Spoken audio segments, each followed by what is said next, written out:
Welcome to the Depot Sports Chat. I'm Rubenstein here with Ed Owens in the Georgia Dome. The WVU football team just fell to number 2 Alabama 33-23. In the season opener, we say West Virginia is beyond moral victories, but what's your biggest takeaway from this one? Yeah, they're definitely beyond moral victories. It's something that Dana Holgorsen said. It's something that every player that we had a chance to speak with echoed. But I think there's a sense of satisfaction coming out of here. They were picked as heavy underdogs. They're coming out as 10-point losers. Yes, it's a loss. Yes, there's a lot of things that they can work on coming out of tonight's game, but they came out healthy, which we said in the pregame was a key for them today. And they're coming out showing that they were able to move the ball. They were able to do a lot of good things. Obviously areas of improvement, but I think generally they have a pretty good feeling coming out of this game.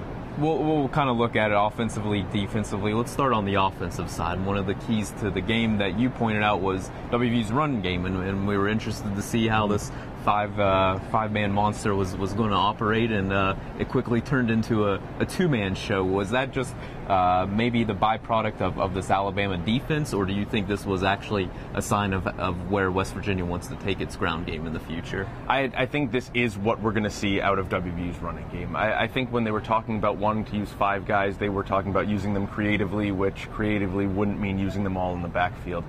You saw Russell Shell and you saw a little bit of Wendell Smallwood. Dreamus Smith was really marginalized. Dustin Garrison, 1 carry tonight, and Andrew Bowie was not even on the field. So they really didn't use those guys in a running back capacity. They didn't really use anybody in a running back capacity. They finished with 28 rushing yards in the game, which was pretty bad, and the guys were down about it after that one. So they really need to figure out how to get the ground game going. But once it's up and running, I think you're going to see a heavy dose of Russell and Wendell Smallwood. A little bit more with the ground game, because the first quarter, especially when WVU comes out on its first drive, marches down the field, ends up settling for a field goal, but was really an impressive march down the field. Russell Shell looked pretty good. He ended up having, I think it was 20 yards in that first quarter, and against a defense like Alabama, it was something that not a lot of teams had done, and then it just seemed to kind of fizzle out from there. I mean, you mentioned 28 yards, so there were some sacks in there certainly, but still it just kind of fell apart. Was it Alabama making a counter move, or did West Virginia just kind of move completely away from that phase?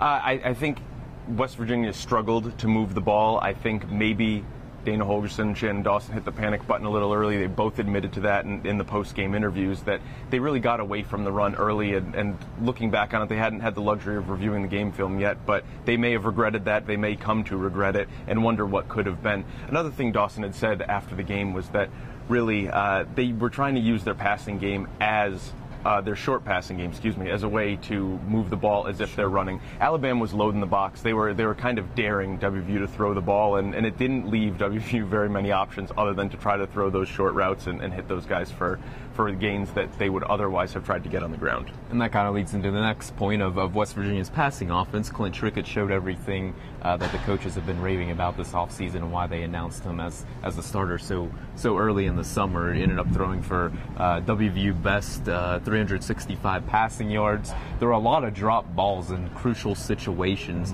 and I guess when you look at it in total, how should West Virginia feel coming out of this one, passing offense-wise? I think they should feel great. Yes, there were a lot of drops, and those are correctable mistakes. Those are mental mistakes more than anything else. The guys were in the right spots, and if they had caught those balls, Trickett's 365 is well upwards of 400.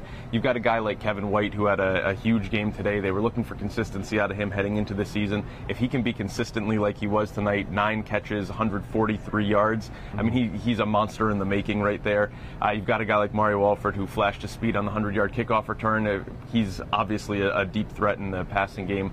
It seems like they're comfortable. They know what they want to do. If they catch those balls, this is a very different story we're talking about right now. Let's flip it over, look at WVU's defense, the debut for Tony Gibson as defensive coordinator, and Alabama had some really long, demoralizing drives. That said, West Virginia was usually able to bounce back and stay in this game all the way, through midway through the fourth quarter. But still, Alabama ends up with 530-some yards. Blake Sims looked, I think, better than what anybody anticipated. What were some of the big takeaways that you took away from West Virginia's defensive performance? Alabama's 9 third-down conversions. It was just brutal. 7 of those came through the air. WVU was not able to get off the field defensively. They were in a bunch of great situations. possessions, and they talked about finishing. Again, it was the preseason, it was the off-season motto that they had: get off the field, finish plays, and they just weren't able to do it. It came back and bit them tonight.